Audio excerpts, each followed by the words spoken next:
በአላህ ከሸይጣን ለመጠበቅ የመጀመሪያው ጉዳይ ሸይጣን ማለት ነው። አዑዙ ቢላህ ምድር ላይ የኔ እውቀትም የኔ ብልሃትም የኔ ብልጠትም የሰው ልጅ ጥናትና ምርምርም ከሸይጣን ተንኮልና አደጋ ማዳን አይችልም። ሸይጣን አላህ ሱብሓነሁ ወተዓላ ተንኮሉን ቀላል አደረገው። የዓለማችን ድንቅ ከሆኑት ሁሉ ነገሮች በላይ ድንቅ የሆነው ቁርአንን ይህ ቁርአን ምንድነው የሚለው እስቲ እንስማው ብለው እንዳይሉ ያደረጋቸው ቁርአንን አለማንበብ አይደለም፣ ቁርአንን በጥልቀት ተደቡር ማድረግ አለመቻል የልብ መዘጋት በሽታ ምልክት ነው። ሰው መሆን እንኳን አይችልም ቁርአን ከሌለ። ሸይጣን በሁሉም የህይወት ዘርፍ ውስጥ ነው የሚገባው።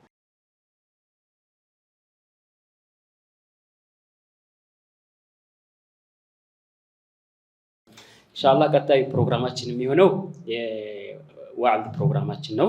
መካከላችን ከዚህ በፊት እኛ ጋር ተገኝቶ ዳዕዋ ያላደረገልን አዲስ እንግዳ ይዘን መተናል። ኡስታዝ አህመድ ሙስጠፋ ካለው የህይወት ልምዱ ከእውቀቱ ሊያካፍለን መካከላችን ተገኝቷል። ኢንሻአላህ በሚሰጣችሁ ነገር እንደምትደሰቱ እንደምትጠቀሙ ተስፋ አደርጋለሁኝ። ኡስታዝን ፈሊተፈضل መሽኩር። السلام عليكم ورحمة الله وبركاته. بسم الله الرحمن الرحيم.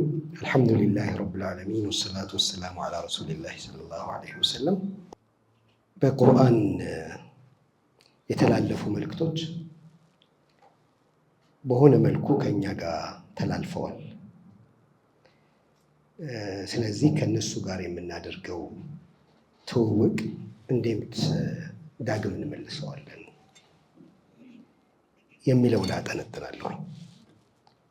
አሁን ወንድማችን የገለጸው ዓለምና እኛ የምንኖረው ከዛ በኋላ ደግሞ ቁርአን የሰራውና ሰሃቦች የኖሩት ህይወት ሁለቱን ዓለም የፈጠረው ነገር ምንድነው?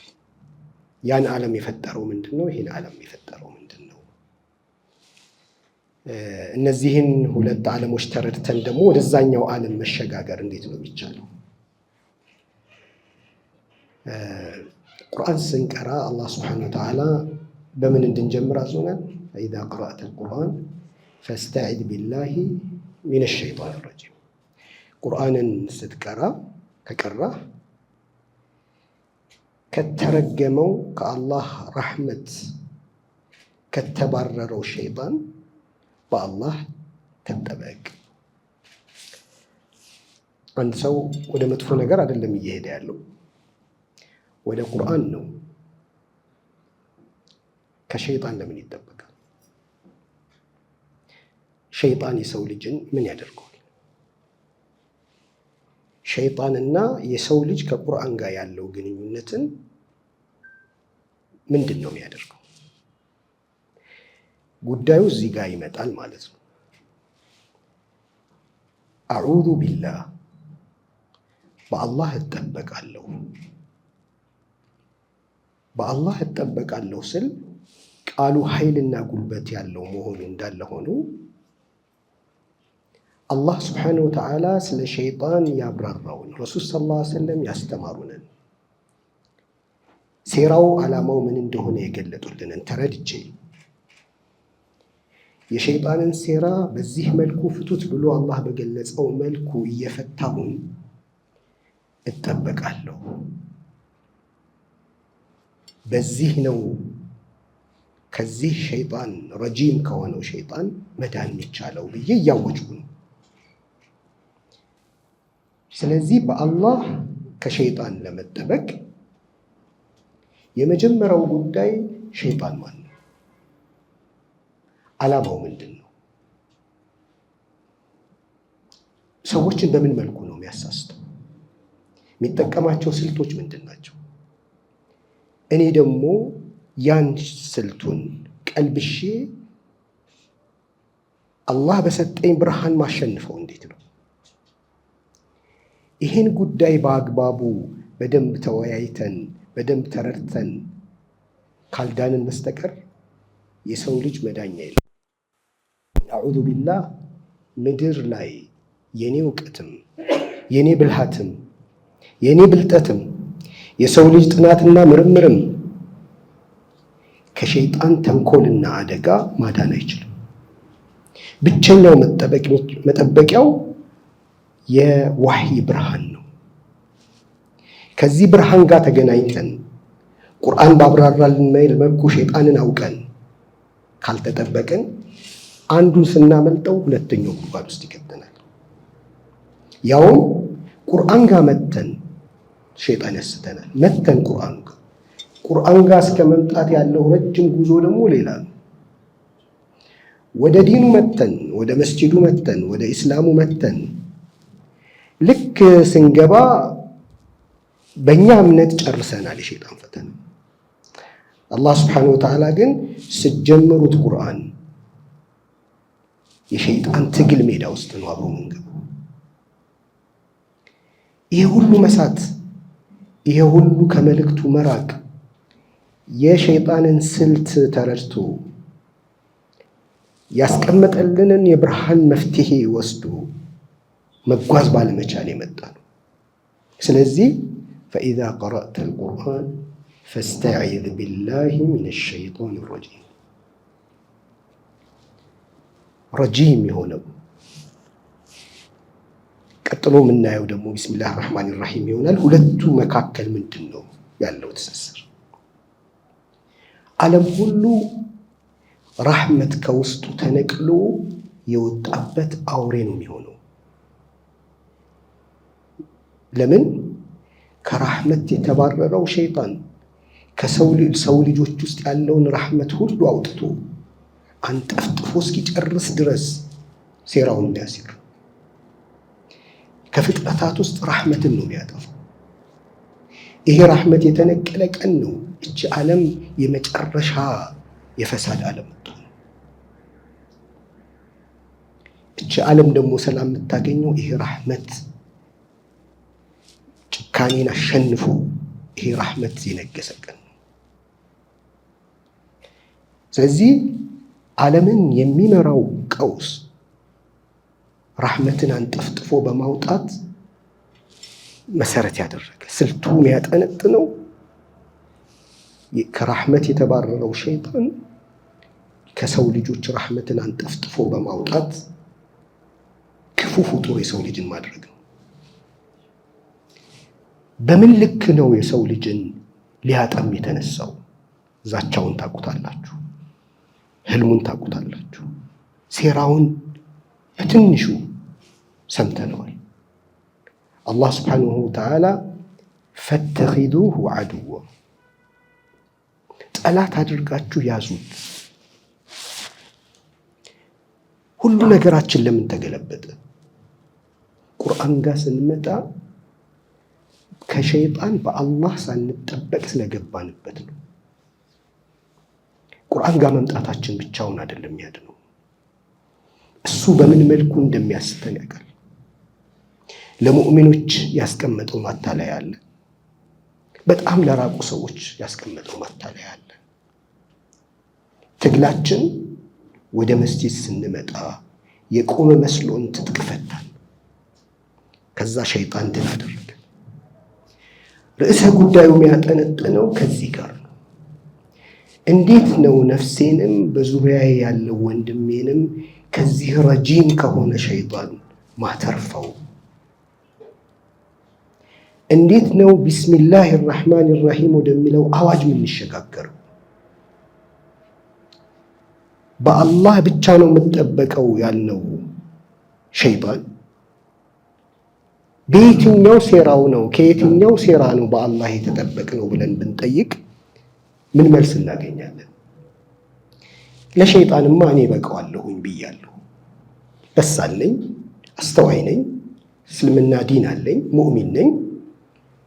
ሸይጣንን እኔ ያቀዋለሁኝ፣ እኔ በቀዋለሁኝ። ነገር ግን በጣም ብዙ ሴራ በውስጡ ብዙ ተንኮል፣ ብዙ የሚያዳልጥ ነገር የሰራ ነው። ያ የተከበረው አባታችን መላእክት ሁሉ የሰገደለት አደም ዓለይሂ ሰላም ፈአዘለሁመ ሸይጣኑ ዐንሃ ፈአዘለሁመ ሸይጣን አዳለጣቸው። እኛን ማያዳልጠን ማን ሆነን ነው? እኔ ልክ ነኝ፣ እኔ ፍላጎት አላህ ብቻ ነው፣ ዲን ብቻ ነው፣ እኔ ከሸይጣን ማታለያ ሁሉ የተረፍኩ ብቸኛ ነኝ የሚል ስሜት ሲሰጠን ይሄ ራሱ የሸይጣን ፈተና መስመሩ አይደለም ወይ? ሸይጣን አላህ ስብሓነሁ ወተዓላ ተንኮሉን ቀላል አደረገው ቢረሕመቲሂ። እንዴት ነው ቀላል የሆነው? ዓላማውን ሴራውን በዝርዝር አስቀምጦልን ቀጥሎም እንዴት አድርገን ሴራውን እንደምናሸንፍ ነግሮን አላህ አቀለለው። ኢነ ከይደ ሸይጣን ካነ ضعيፋ። ነገር ግን አዑዙ ቢላሂ ካላለን የሰው ልጅን ሁሉ ወደ ገሃነም የመንዳት አቅም አለው። እምነት የያዙ ሰዎችን እምነት ይዘዋል ብሎ አልተውም። አህለል ኪታብን ምን እንዳደረጋቸው አላህ በቁርአኑ አብራርቶልናል። ወደ የትኛው የገሃነም መንገድ ነድቶ እንደወሰዳቸው አላህ አብራርቶልናል። ለምንድን ነው በዛ ልክ አላህ ስብሓነሁ ወተዓላ አህለል ኪታብን ያብራራልን? ረሱል ሰለላሁ ዐለይሂ ወሰለም በሐዲሳቸው እንደገለጹት እያንዳንዱ እርምጃቸውን በተመሳሳይ ሁኔታ ተከትላችሁ የገቡበት ጉድጓድ ትገባላችሁ። ያ ጉድጓዳቸው አላህ በቁርአኑ አብራርቶልናል። ያን ጉድጓድ በምን ልክ አጥንተነዋል? ያን ጉድጓድ እንዳንገባ በምን ልክ ተጠብቀነዋል? ዛሬ ብናየው ሁላችንም መደብም ግለሰብም ሳንለይ በአንድ ጉድጓድ ብንተርፍ በሌላ ጉድጓድ ውስጥ ገብተን እናገኘዋለን። ሸይጣንን ካላወቅን፣ ሸይጣንን ጠላት አድርገን ካልያዘን፣ ከሸይጣን ጋር በሚደረገው ፍልሚያ ስኪልድ ሆነን ታጥቀን በቅተን ከሸይጣን ተንኮል በላይ በስለን በአላህ ኑር ታግዘን ካልተጓዝን በስተቀር ማናችንም አንተርፍም ከዚህ ጦርነት። ይሄ አላህ ስብሓነሁ ወተዓላ በቁርአኑ ያብራራልንን የሸይጣን ሴራ ባወቅነው ቁጥር ነው ልክ ስናቀው ሸይጣን ይሸነፈው። ጥቂት ነገሮችን ብቻ ላንሳ። አላህ ስብሓነሁ ወተዓላ በቁርአኑ ምን ይላል? ያ አዩሃ አለዚነ አመኑ ድኹሉ ፊሲልሚ ካፋ ወላ ተተቢዑ ኹጡዋት ሸይጣን ኢነሁ ለኩም ዐዱውውን ሙቢን። እናንተ ያመናችሁ ሰዎች ሆይ እስልምና ውስጥ አስተሳሰቡ፣ እሴቶቹ፣ የእሴት ቅደም ተከተሎቹ፣ የዓለም እይታዎቹ፣ ህልሞቹ፣ ግቦቹ፣ ሁሉንም ነገር ሙሉውን ይዛችሁ ጥቅልል ብላችሁ ግቡ። ወላ ተተቢዑ ኹጡዋት ሸይጣን፣ የሸይጣንን ቀስ ቀስ አጠገባችሁ ያለውን ትንሿን እርምጃ እንድትራመዱ እያደረገ ቀስ እያለ እያራመደ ከእውነትና ከሙሉ እስልምና የሚያርቃችሁን መንገድ አትከተሉ። እሱ ለእናንተ ጠላታችሁ ነው። አላህ ስብሓነሁ ወተዓላ በቁርአኑ እዚህ ጋር ሁለት ነገር ይገልጽልናል፣ ሴራውና መፍትሄው። ሴራው ምንድን ነው? የሰው ልጅን ከእስልምና ሙሉ ለሙሉ ማውጣት ካቃተው እስልምና ውስጥ ሆኖ እስልምናን ሸራርፎ እንዲወስደው የማድረግ ስትራቴጂ ይጠቀማል። ከእስልምና ውስጥም ሰላት ማይሰግድለት ካገኘ ሰላት እንዳይሰግድ፣